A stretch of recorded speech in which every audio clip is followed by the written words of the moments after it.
Hi, I'm Lindsey Yeakle. I'm the Education Program Coordinator at the University of Chicago Celiac Disease Center.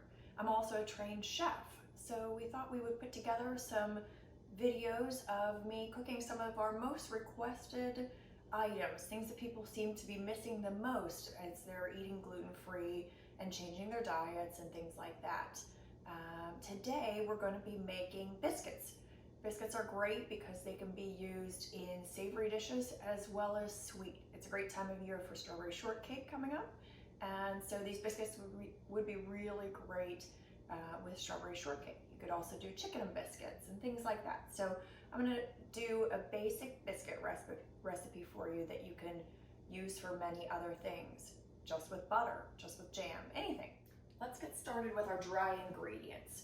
So in this bowl, I'm going to combine flour, xanthan gum, sugar, baking powder, baking soda, and salt. Xanthan gum is what is used in gluten-free baking to kind of get the elasticity that baking with wheat flour has. Wheat flour has an elasticity that gluten-free flours don't have. So we use some xanthan gum to mimic that elasticity in wheat flour when we're doing gluten-free flour. So that is an important ingredient most of the time when you're baking gluten-free.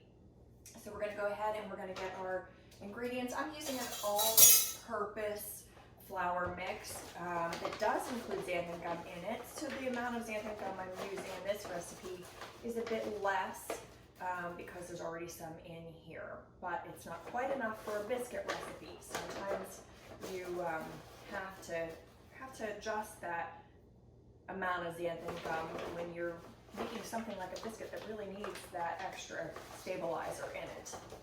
Anyhow, this recipe calls for 3 cups of all-purpose flour, gluten-free flour, and to that I'm going to add 3/4 of a teaspoon of xanthan gum.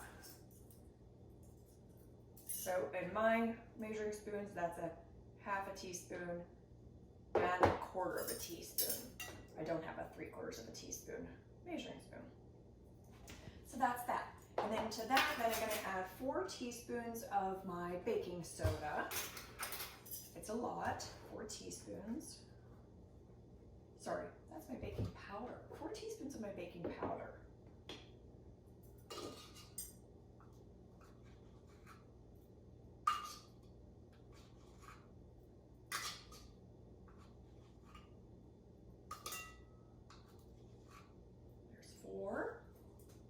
And then it's 1 teaspoon of baking soda.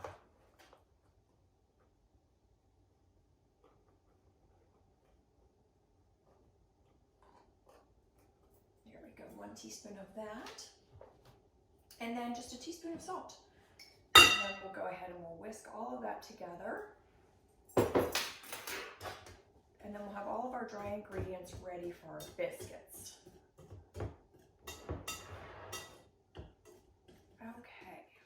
So that's all come together. And the next thing that we do is we're going to work on our butter. The butter is actually frozen. I put it in the freezer, get it as cold as possible, and then we're going to take it out and we're going to use actually a grater, and we're going to grate the butter into the flour mixture. That way it's all in small little pieces already, and it doesn't have to be worked a whole lot. So that's the next step. I'm going to get my butter and we'll get started on that part. So the next step is to go ahead and grate that butter. And I use a box grater on the larger side, just like you might do with cheese or something like that. And we're just gonna go ahead and grate that butter right into the bowl.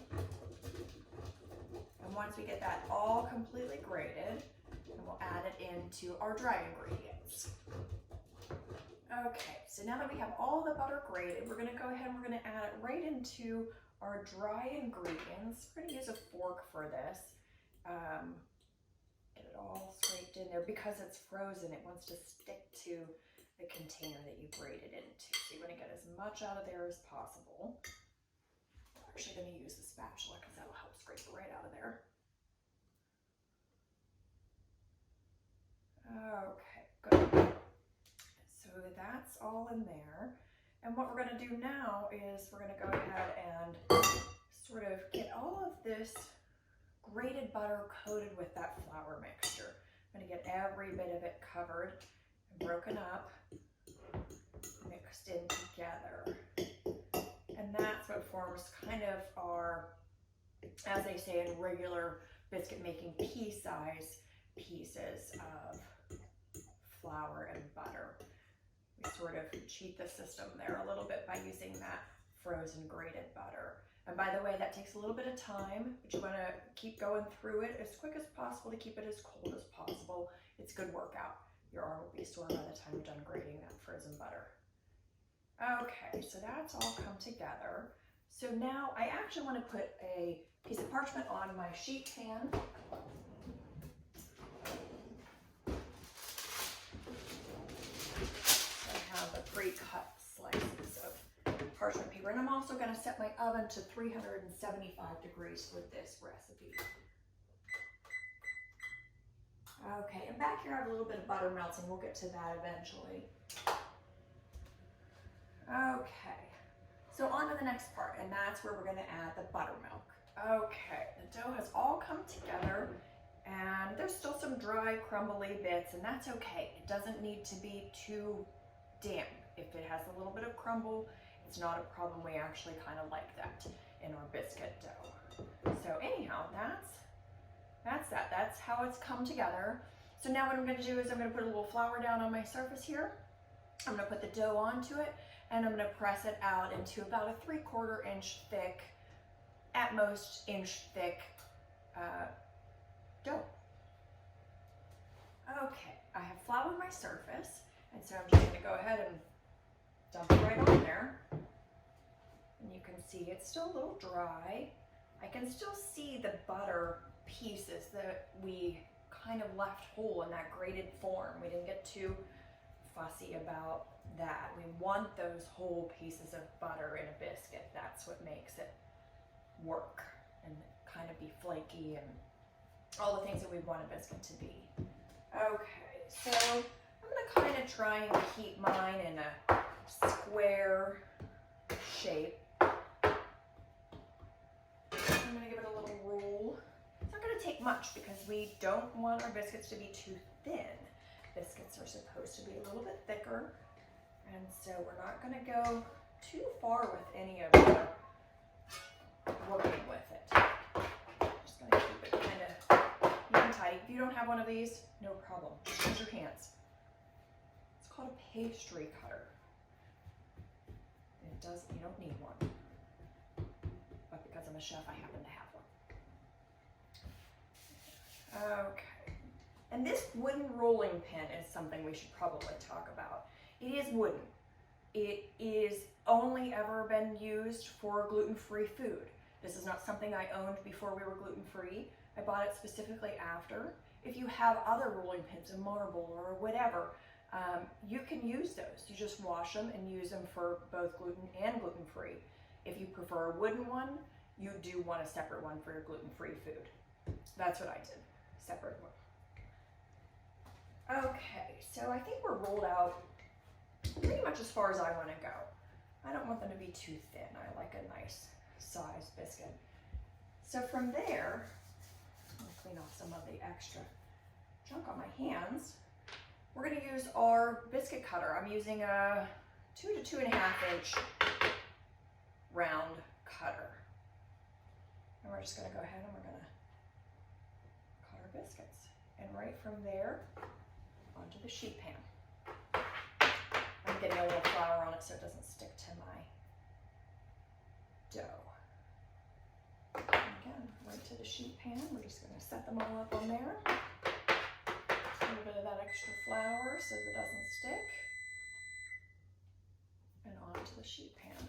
So we're just going to keep doing this the whole way through until I've gotten all of this first rolled out batch done.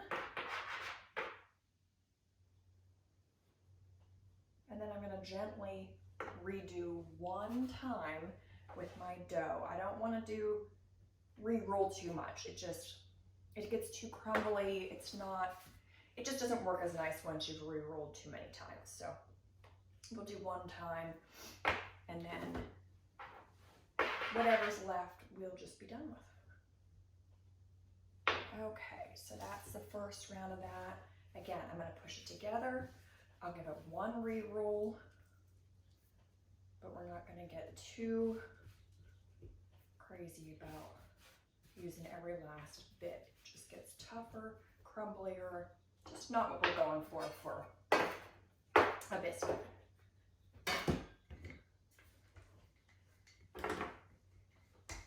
And you can see the difference already, the cracks along the top. So one re-roll is even a little bit difficult, but we don't want to waste, so we'll get what we get on this one.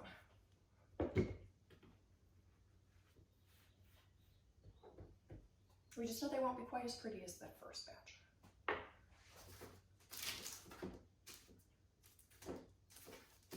And they're a little bit thinner too, because if I roll it a little bit thinner, it helps to get rid of some of that cracking on top. So I did roll these ones just a little thinner. One more we'll squeeze in there. Okay. And then this little bit, like I said, we can't re-roll anymore. It's not very good. Okay, so the next thing we'll do is spread some melted butter on those.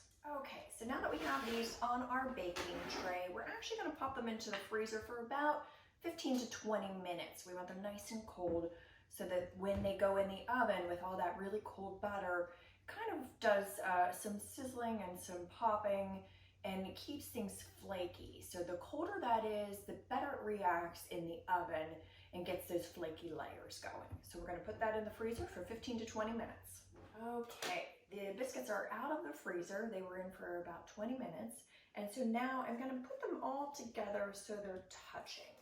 I want them to sort of help support each other while they grow and bake and cook. So we're going to get them all cozy together.